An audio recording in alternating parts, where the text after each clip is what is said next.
All right, Preston, Yep. let's jump into the 7 deadly sins of home inspection. All right. And your first one, I'm altering. Okay. We don't It's a say dirty mold. word. We don't say mold. We say microbial growth. All right. So we have a cuss cup if we say the M word that rhymes. That's right. You that gotta rhymes put, with you gotta soul. put. You gotta put. You got. Rhymes. No, salt is sold. Sold is a good word. Sold is a good word. We like That's the S word. We don't like the That's M right. word. Okay. So microbial growth. Right. What do we do? Well, here's the thing, Paul. Microbial growth needs 3 things to get started. That's air, a food source, and moisture. And a food source can be dust. So Okay. in those 3, the 2 are just plentiful everywhere. You really can't do anything about the air or the food source, but the one thing that you have control of is the moisture. And if you show me the M word, microbial growth, I'll show you high moisture and chronic high moisture. So, if you walk into a house or, it comes back in the home inspection report and there is microbial growth, there's a moisture problem. And you've got to figure out where that moisture is coming from. And, that's a whole different analysis.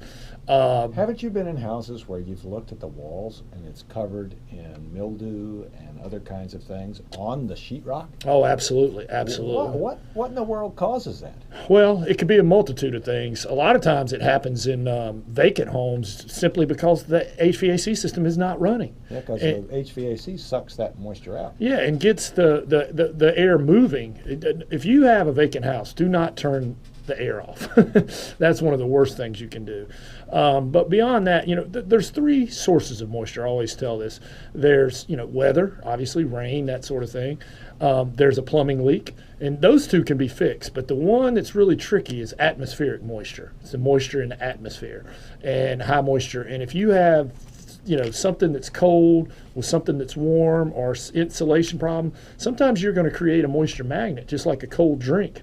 You ever had a cold drink out on a hot day? That's a moisture magnet because the moisture, atmospheric moisture, is going to condensate, hit that dew point right there. So sometimes you have a situation where there's nothing you can put your finger on, but there's an insulation type issue where there's a cold wall that's attracting all that moisture. I mean, I'd have to see the house. Every house is different, but like I said, it's a process of elimination. Where is this moisture coming from? And that's causing the microbial growth. Okay, so you get it and you call somebody, I'm always questionable because it's almost like the Fox Garden hen house kind of thing. Yeah.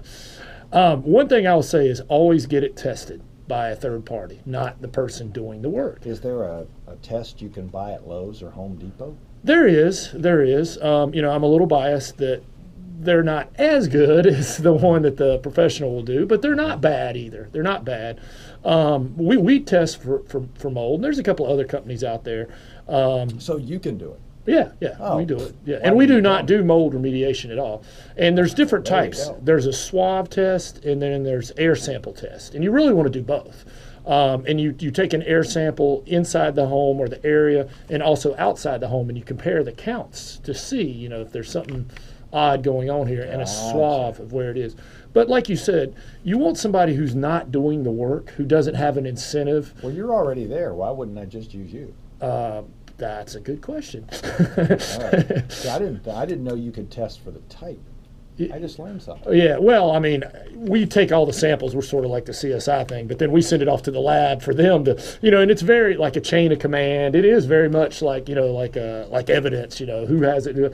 But then they analyze it. And, there's different types of molecular growth everywhere. I mean, it's in this room.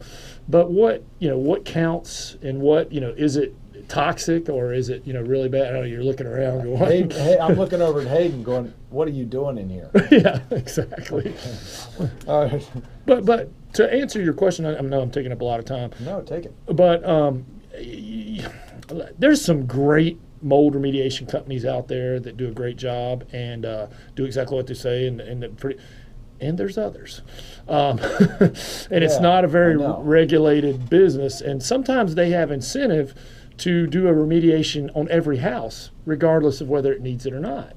If you're a vacuum cleaner salesman, you're in the business of selling vacuums, and you're going to try to do what you can to sell it. If you're in the business of selling mold remediation, well, think about that for a second. You're selling mold remediation.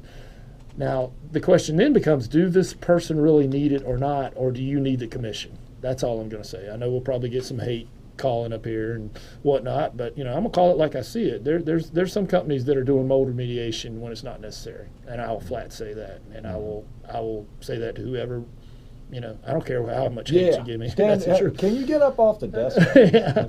Well, I just hate to see somebody use fear to sell something to somebody that they don't need. Now, is there bad mold and toxic mold out there? Absolutely. And does it need to be remediated? Yes. But there's also some other stuff going on.